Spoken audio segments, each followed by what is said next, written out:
The truth is, many kids grow up idolizing their favorite artists, praying that one day they can get signed to and become successful artists. With a life that seems to come prepackaged with fame, money, and women, most artists can only dream of getting their music to record labels, and how could you blame them? Not many people would turn down an opportunity that could provide financial freedom, women, and most importantly, fame. What if I told you that this is exactly what record labels wanted you to believe?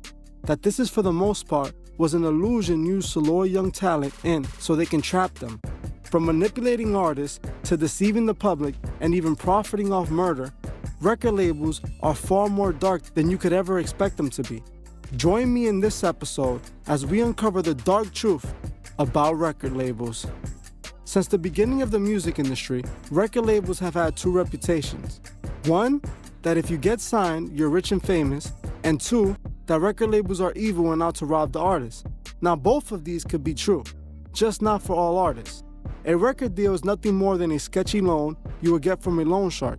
They have designed it to always lean in their favor, giving them the advantage over the artist. The way a record deal works is complicated for artists to understand. That's why they have lawyers. But to simplify it, in most cases, a record deal is a loan given to an artist so that an artist can produce a highly desirable body of work so they can sell it, and the profit from such body of work can pay back the loan given by the record label and any other expenses. Whatever's left then gets split between the record label and the artist. So if you're signed tomorrow to a $2 million deal, it does not mean you're receiving $2 million. This actually means you're being lent this amount of money throughout the duration of your contract. When you first sign, you will receive an advance, usually a good chunk of money that can wow an artist who has never seen such an amount. This is given to trap the artist, as they know that artist is going to spend this, putting themselves in debt. The record label even encourages the artist to spend the advance, advising them to use the money to move, buy expensive clothing and vehicles, telling them that it will improve their image. This is the beginning of the trapping cycle. Now an artist is in debt. Your deal was worth $2 million. Let's say the record label gives you an advance of $500,000. You now have left $1.5 million, but you technically owe the record label $500,000 before any money had been spent on any production of your music. Now you hit the studio to start making some hits. You're then taken to a recording studio of the best quality, costing about $120 to $300 an hour. The label will book this room for a week or even a few months, all of this coming out of your remaining $1.5 million. Let's say it costs you another $200,000 just on studio time to complete your album. Now you're left with $1.3 million, and now you owe $700,000. Now, in order to make a hit song, you need a hit beat, and in some cases, a whole song from a ghostwriter. So labels will contact hit producers and writers who can charge anywhere from $25,000 to $500,000 per beat. Let's say you spent another $300,000 on beats. You're now left with $1 million, but you're in debt for $1 million. After you make yourself some hit records, the label is going to need to promote your music. Even though they told you to spend your advance money on clothes and jewelry and expensive cars, that all might look nice and feel great to own, but it doesn't build the brand or sell any record. Artists need marketing to sell records, so record labels assign marketing teams to the artist. A marketing team then goes on to strategically map out ways to build more clout for the artist. They will start paying playlist owners to play an artist's music on top of the streaming playlist, spending around $250,000 to get an artist placed on the best Spotify playlist. Then they contact radio stations. Since paying the stations to play an artist's song is illegal, they find their way around this. A record label will buy a certain amount of commercial ad space on a radio station. This covers up how they pay the radio stations to play the artist's music. So now let's say that a record label gives a radio station $200K to throw your song in rotation at the best hours and promote your upcoming live events. You're now at $550K, and you're now in debt $1.5 million. Now, the entire time you were making music and being creative, you had a team and a manager behind the scenes working endless hours making things happen. All of those people are being paid by you, even if you don't know it. Let's say you pay your staff another $200,000 and are now left with $300K, and you're in debt $1.7 million. Now that you're going abuzz and your song starts to pick up steam, artists are going to want to start touring. This requires travel expenses and hotel expenses. Since you're now famous, you have to now live up to a high life image. Artists will start to fly private, and this can cost anywhere from $20,000 a flight to $50,000 a flight. When they land, they have to stay at the best hotels and the most expensive rooms. The label will also need to rent and customize a tour bus. All this can actually cost tons of money. Let's say on the low end, $500,000. now you actually went over your initial budget with $200,000, leaving you in a grand total debt of $2.2 million. Now this is the part where artists say, well, it's all worth it because I'm going to blow up and make that money back and make more money than what I owe and get rich. The thing is, it's not as easy as it sounds. Let's say you're lucky and you happen to land the record on the charts and the song becomes a hit. People are streaming your song nonstop and your song is all over the airway. Let's say your song makes $3 million. Before you could even think of touching any of that money, the record label needs to recoup their money back first. The $2.2 million you owe gets deducted now and there's $800,000 left. Most people think that the artists sign deals and get a good percentage on their royalties. But in most cases, unless you're an established act, your royalty split looks around the lines of under 8%. For some artists, going as low as 4%. Meaning that an artist will only see 4 to 8% of the profit made. So let's say the label was feeling generous when they signed you and gave you 8%. You would make a grand total of $64,000, while the record label pockets the remaining $736,000. Now you might ask yourself, don't artists get to keep all their show money? This is not completely true. See, labels tend to sign artists to different type of deals. And new artists usually sign to 360 deals.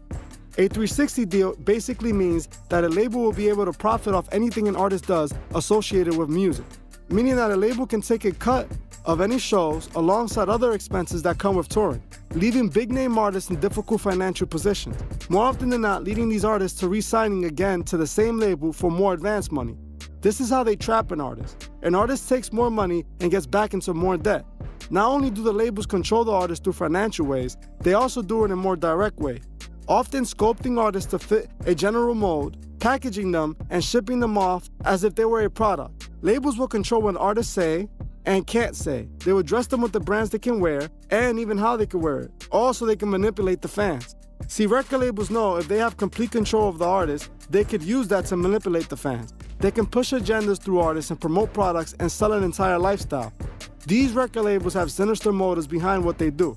Often than not, pushing satanic values through music of the biggest artists with or without artist consent because they own the artist. Knowing that artists will do anything to live the dream life that when they're signed, they themselves are selling. When we are young, we watch artists on TV live such admirable lives. This is the way that labels program us to want to buy from them or sign to them. If you're a fan, then you would take artists more serious if they're successful and famous, and in some people even motivating them to make similar life decisions. If you're an artist, then you would look at these labels as your ticket into the music industry, the only way you can make it big. That's exactly what record labels want you to believe. They need you to think that signing to them will be the only way you can succeed. In reality, it's the other way around. If the record labels don't have any artists, they wouldn't make any money. So they have to sign artists in order to get paid. But if they were to be fair to every artist they sign, then record label executives wouldn't make hundreds of millions of dollars a year. So they had to find a way to make artists want to sign to them for little financial gain.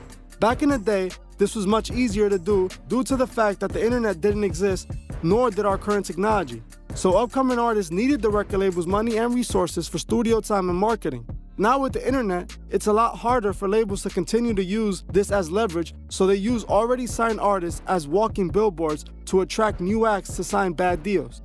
Upcoming artists, seeing other established acts' situation and lifestyles, persuade them to signing these deals. Where things get even darker is when an artist sadly passes away. Believe it or not, record labels actually love this, seeing this as an opportunity to make even more money. Since when an artist dies, it reignites their career, leading record labels to make more money. You often see record labels trying to capitalize off dead artists. See, with the case of Juice WRLD, after he passed, his record label has been accused of using Juice WRLD's name to build hype for other artists. They have released songs with a recycled Juice WRLD verse packaged as a new feature on a Kid Laroi song, using Juice WRLD's name to promote Laroi's music to Juice's fans, hoping some of them will cross over. The record labels have controlled the music industry since the beginning, setting the rules in their favor and rigging the game so they can always win, leaving artists in debt and unsatisfied with their careers. The label uses the artist to promote brands that suit investors. They use the artist to sell you a lifestyle that they can control you with. Then, when an artist has no more attention from their fans, they drop them. I'm not advising all artists not to sign to a record label. What I am simply stating that it is not what it looks like. If you're going to sign to a record deal, make sure it's the right one. When you do get an advance, maybe save most of it. Don't use expensive studios, stick to less expensive producers. Don't let record labels use the same tactics they have used for years to enslave artists. Thank you for watching. This was The True Fizz. If you would like to further support my channel, the link to my Patreon is in the bio. If you join before the 28th of this month, you can still be entered into the monthly raffle, where you can win a cash prize, a shirt, and even get to pick an upcoming video topic. Also, if you could please leave a comment below on future topics you would like to see me cover on my channel. If you like this video, please hit the like button, as this helps other people find these videos. If you're new to the channel, please subscribe and hit the bell so you can be notified of future videos.